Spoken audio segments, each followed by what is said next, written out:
जिसमें एक छोटा सा बिंदु था, हमारी पृथ्वी। कई युगों के बाद पृथ्वी पर मानव वंश का जन्म हुआ।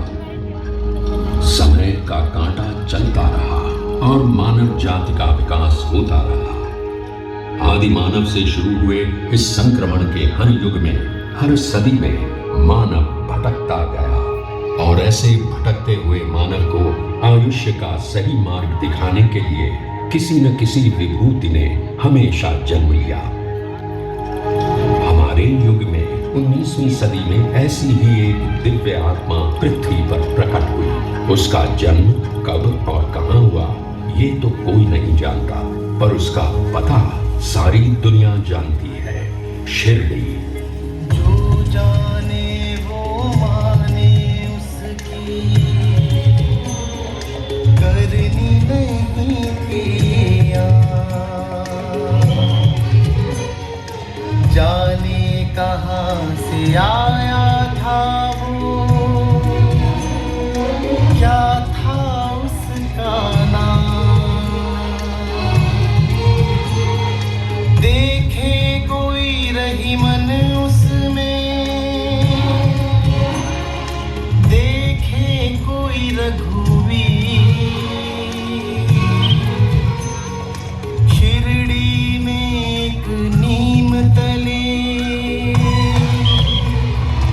आया कोई फकीर, आया कोई फकीर। बदन पर कफनी, सर पर रुमाल, लंबे हाथ और कृपालु आंखों वाले इस फकीर ने गांव की एक पुरानी टूटी फूटी मस्जिद में अपना डेरा डाल दिया और इस मस्जिद का नाम रखा द्वारका माई। ये फकीर दीन भी था और दयालु भी, हिंदू भी था और मुसलमान भी, इंसान भी था और भगवान भी। शिरडी में खंडोबा के भक्त महलसापति ने जब इस फकीर को देखा तो अनायास ही वे पुकार उठे, मेरे साईं। आज वही साईं पूरी दुनिया का साईं बाबा बन चुका है। बाबा के दरबार में किसी से घृणा नहीं, किसी से द्वेष नहीं है, तो सिर्फ प्रेम और क्षमा।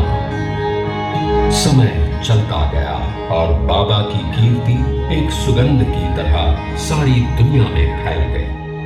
दादा साहेब खापर्डे से लेकर लोकमान्य तिलक तक कितने समाज मान्य नेता सिर्फ बाबा से मिलने और उनका आशीर्वाद लेने इसी शिरडी में आ चुके हैं। पंच तत्व हो वश में जिसके, उसको क्या घर बार, उसे तो अनुकूल सभी दिशाएं, घर सारा संसार, घर सारा संसार, घर सारा संसार, घर सारा संसार।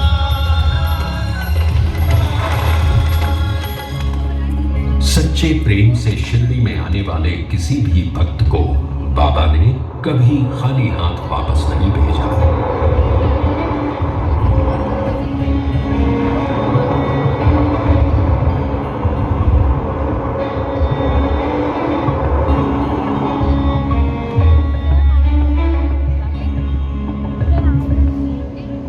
बाबा के भक्त अनगिनत हैं और हर भक्त की एक कहानी है। उनके लिए ये कहानी नहीं बल्कि बाबा के आशीर्वाद का चमत्कार है। 100 साल से ज्यादा समय बीतने के बाद भी ये कहानियां शिरडी के साथ हमेशा हमेशा के लिए जुड़ी हुई हैं। बाबा की मानव जाति को सबसे बड़ी देन अगर कोई है तो वो है उनका मंत्र, श्रद्धा और सबूरी। जीवन में ये मंत्र किसी भी संकट से आपको मुक्ति देगा। आपको सिर्फ अपने आदर्शों पर श्रद्धा रखनी है और मन में धीरज। जीवन का पूरा अर्थ इन 2 शब्दों में बाबा ने बताया है। वो नीम का पेड़, ये द्वारका माई। बाबा की ये धुनी ये सब आज एक कभी न मिटने वाला इतिहास बन गए हैं। पूरी दुनिया से यहाँ भक्त आते हैं और उनके मुंह में एक ही बात होती है, बाबा का बुलावा आया है। बाबा के दरबार में कोई धर्म नहीं, कोई जाति नहीं, कोई अमीर नहीं, कोई गरीब नहीं। यहाँ आने वाला हर मनुष्य सिर्फ बाबा का भक्त होता है।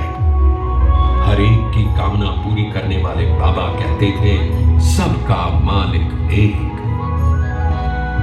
आज आप भी इसी पवित्र शिरडी में बाबा के दर्शन लेने के लिए आए हैं। आपकी भी सभी इच्छाएं पूरी हो जाएं। साईं तीर्थ की शुभकामनाएं हमेशा आपके साथ हैं। की पीड़ा तू ही जाने।